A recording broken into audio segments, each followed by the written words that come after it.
রয়েছেন তারাও কিন্তু অপেক্ষা করে আসছেন এবং আসিফ মাহমুদ বাংলাদেশের দেখতে পারবেন বলে আমি জানতে পেরেছিলাম বাংলাদেশের একটু বাড়তি অনুমতি দিই আসিফ ভাই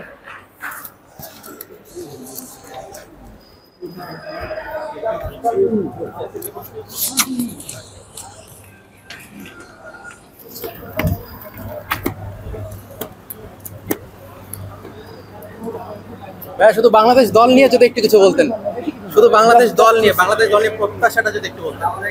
দলের ব্যাপারে প্রত্যাশা এতটুকুই যে দল আজকে জিতবে এবং দল যে স্পিরিটে আছে ইনশাল্লাহ আজকে ভালো করবে এবং এশিয়া কাপ থেকে আমরা দলের পক্ষ থেকে ভালো কিছু আশা করি।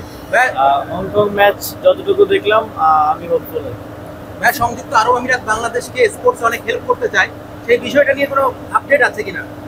ইতিমধ্যে আমরা কাজ করছি এই বিষয়ে। আমাদের মাননীয় প্রধান উপদেষ্টা এখানে স্পোর্টস মিনিস্টারের সাথে কথা বলেছিলেন এবং তারা আমাদেরকে আর্টি স্পোর্টস সাব করার ব্যাপারে একটা সফট কমিটমেন্ট দিয়েছিল। ইতিমধ্যে আমরা ডিজাইন করে আমাদের ইআরডির মাধ্যমে এখানে পাঠিয়েছি। আশা করি এই বিষয়ে একটা সুখবর। শেষ প্রশ্ন বিসিবি নির্বাচন আছে জানতে চাচ্ছিলাম এটা আপডেটটা কি, নির্বাচন কবে অনুষ্ঠিত হতে পারে? নির্বাচনের আপডেট দেওয়ার দায়িত্ব তো আমার না ভাই, এটা বিসিবিকে জিজ্ঞেস করতে হবে। নির্বাচনের আপনাদের পরিকল্পনা কি আছে?